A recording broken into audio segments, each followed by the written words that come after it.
Por que Deus destrói as cidades de Sodoma e Gomorra? Conta-se na Bíblia que as pessoas de Sodoma e Gomorra eram pessoas más e pecadoras. Os habitantes dessas cidades eram extremamente ricos e muito egoístas. As leis eram injustas e desonestas. Deus fala com Abraão que iria destruir essas cidades diante de tanta maldade. Deus manda anjos para salvar Ló e sua família. Ló os recebe em sua casa. O povo da cidade diz que quer conhecer as visitas de Ló. Conhecer no contexto significa que os homens da cidade queriam violá-los. Os anjos falam a Ló para ir embora e que não olhasse para trás, pois não merecia ver a destruição dessas cidades.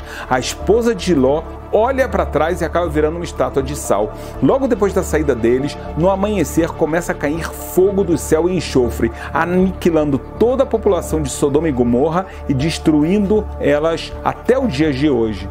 Por que Deus destrói as cidades de Sodoma e Gomorra? Conta-se na Bíblia que as pessoas de Sodoma e Gomorra eram pessoas más e pecadoras. Os habitantes dessas cidades eram extremamente ricos e muito egoístas. As leis eram injustas e desonestas. Deus fala com Abraão que iria destruir essas cidades diante de tanta maldade. Deus manda anjos para salvar Ló e sua família. Ló os recebe em sua casa. O povo da cidade diz que quer conhecer as visitas de Ló.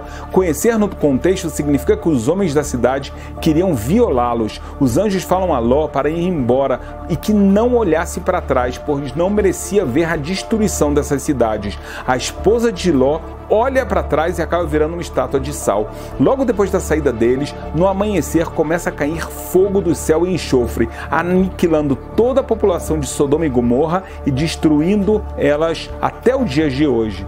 Por que Deus destrói as cidades de Sodoma e Gomorra? Conta-se na Bíblia que as pessoas de Sodoma e Gomorra eram pessoas más e pecadoras. Os habitantes dessas cidades eram extremamente ricos e muito egoístas. As leis eram injustas e desonestas. Deus fala com Abraão que iria destruir essas cidades diante de tanta maldade. Deus manda anjos para salvar Ló e sua família. Ló os recebe em sua casa. O povo da cidade diz que quer conhecer as visitas de Ló. Conhecer no contexto significa que os homens da cidade queriam violá-los. Os anjos falam a Ló para ir embora e que não olhasse para trás, pois não merecia ver a destruição dessas cidades. A esposa de Ló olha para trás e acaba virando uma estátua de sal. Logo depois da saída deles, no amanhecer começa a cair fogo do céu e enxofre, aniquilando toda a população de Sodoma e Gomorra e destruindo elas até o dia de hoje. Por que Deus destrói as cidades de Sodoma e Gomorra? Conta-se na Bíblia que as pessoas de Sodoma e Gomorra eram pessoas más e pecadoras. Os habitantes dessas cidades eram extremamente